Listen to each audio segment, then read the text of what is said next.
So this is another one we just got. Okay, so we had one a day ago, but now we have another one. No, no, no, no. This is the same one. Yeah, this is the same one, just a different thumbnail, is it?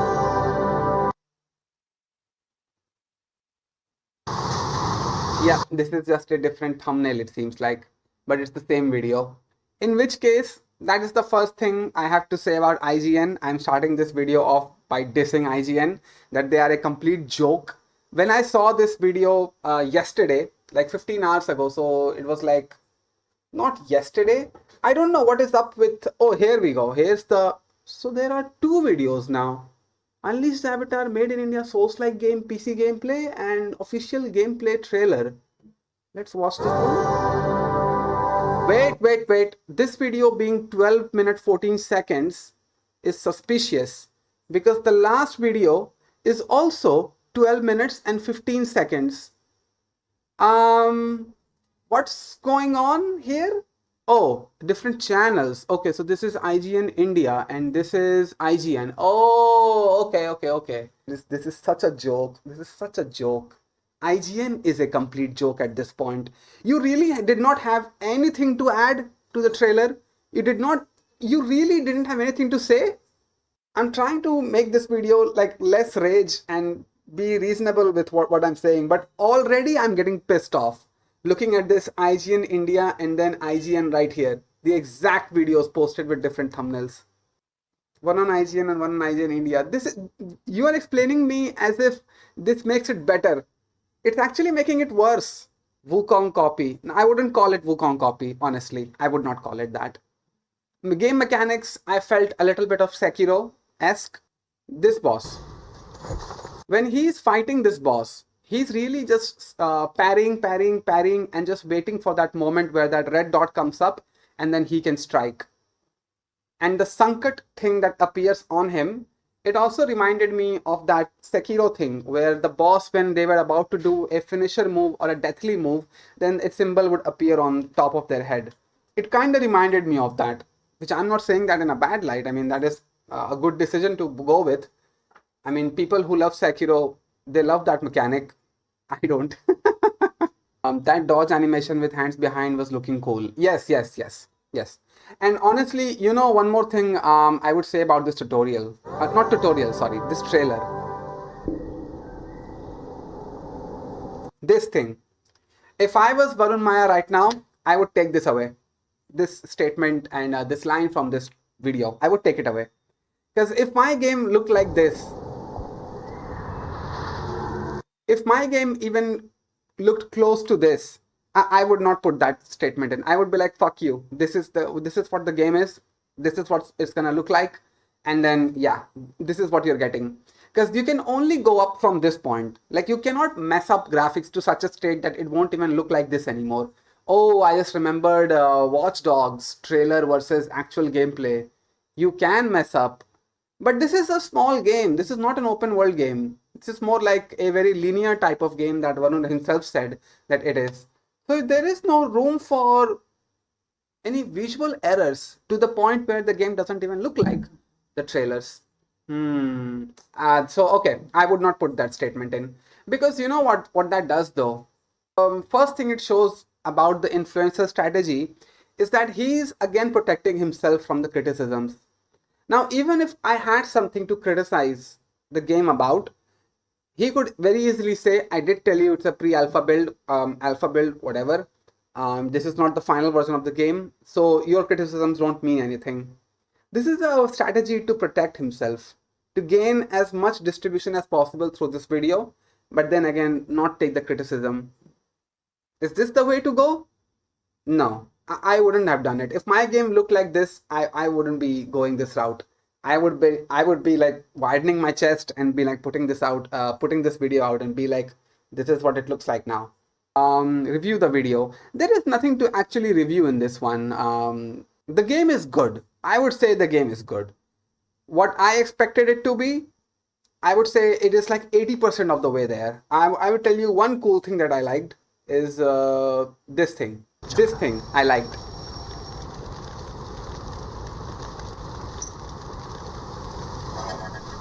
Right here.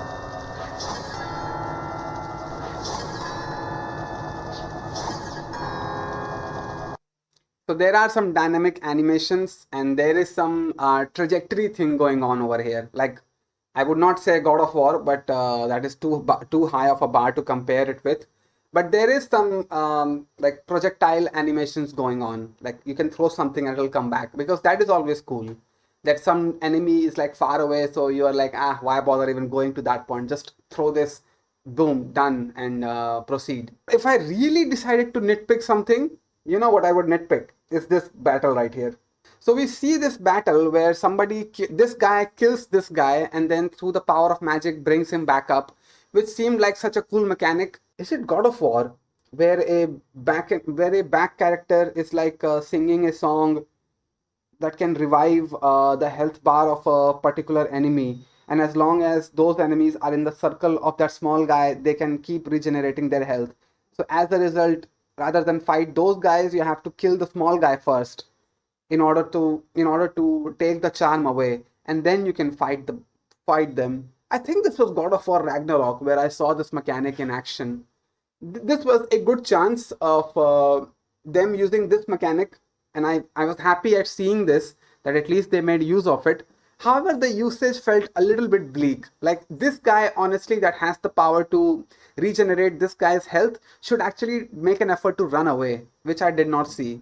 And maybe this is something I'm nitpicking, yes. So here we are. Yeah, so this thing completely reminded me of Sekiro.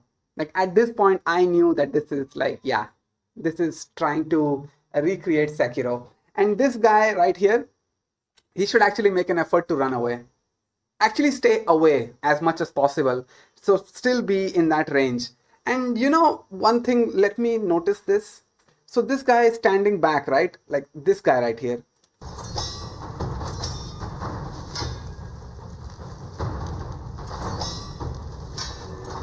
Do you see this guy in the back just roaming around? Why is he not attacking? Or is he supposed to be just playing this character of health regeneration? This is something I don't understand right now. I guess when we actually get the game, we will understand. But you know the original problem in the trailer, what we saw before, like in the first trailer that dropped, right here. So I see something going on over here, that this guy right here on the left is still roaming around in a linear fashion, while this guy in the center is attacking the main character.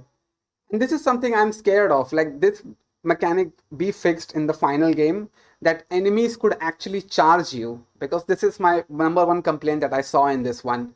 When you get to this part, yeah, you get to this part. See this.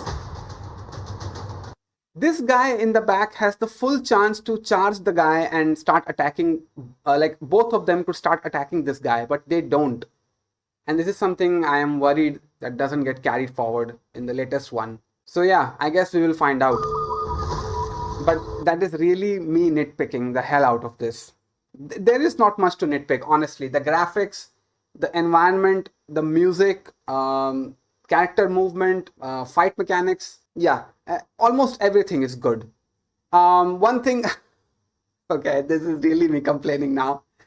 I have no idea what the game is. Honestly, I have no idea. What is this about? What timeline is it? Because last time we saw the Mumbai skyline, right? And now we are looking at a jungle type of environment, which could mean anything, any time era, any time period, right? I have no idea what the game is, what the main character is, what is his motivation, why is he killing people off, why is he trying to fight the people that he's trying to fight? Like, what is going on in this universe? And I'm sure you don't either, because all we have got is two trailers that we cannot make out what the game is really. So it would have been helpful if instead of revealing gameplay trailer, he would have introduced a little bit of background story or something like that, which would make the trailer longer, but at least it would give us the clarity of what we are about to expect. Or no, is that a calculated move? I'm not sure. Not sure.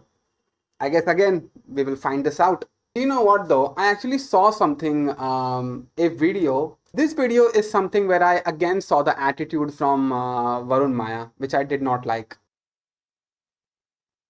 There is branching, but it's still linear.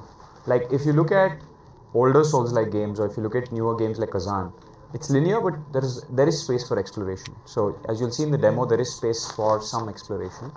There are lots of side quests. So if you're going towards 100% completion, are there points in the game where you can't really get back and complete a quest because you have sort of blocked yourself off from Yes. that? Yeah. So Yeah. you have to like. Yeah, you have to do, like, there are sections like you have windows, like you have this period where you can finish certain side quests, you can progress the game a little bit, but there are points after which everything in the world changes.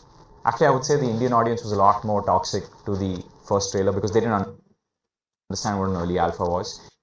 Okay, we suddenly went from talking about how the game is linear and everything to now calling the Indian audience a bit more toxic. This kind of transition, I did not understand what this is about. From an influencer side, I can say that 60% of any opinion that you say things about is genuinely people spewing hate on you. But you have to have that ability to parse out genuine feedback that may come off as hate. Last time I did not do a video on this, Unleash the Avatar trailer. I did not even think much of it.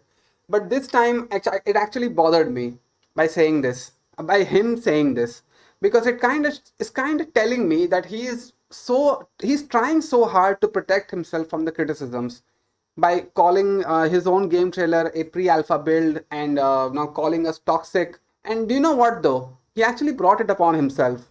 Because let me take you through the timeline, right? I'll put up the screenshots if I can find them. On Twitter, I saw him for 2 months hyping up Project 11A. Then he dropped the first trailer.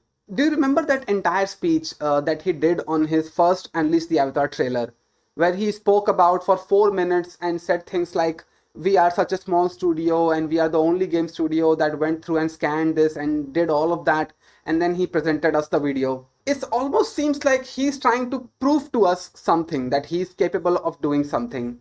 And he's leading with his emotions rather than leading with the product, which I think is a miscalculation. When you got hate on your original trailer, you could have stopped doing all talking and you could have let the product speak for itself when it eventually came out. But now putting out the second game trailer and then again hosting these interviews and trying to get engagement around your game, I think it's a bad move with the attitude that he's carrying now. You did the Project 11A hype on Twitter. Then you dropped the first trailer with so much of emotions and so much of drama. Then you started dropping God of War early alpha footage on Twitter as well. I saw that, comparing your game to God of War alpha footage. Then you started saying that you're the only game dev studio in India who's doing AAA gaming and all that. And now, as audience, we are holding you up to the challenge. We want you to succeed actually so bad. And in this scenario, I don't even want Varun Maya to lose.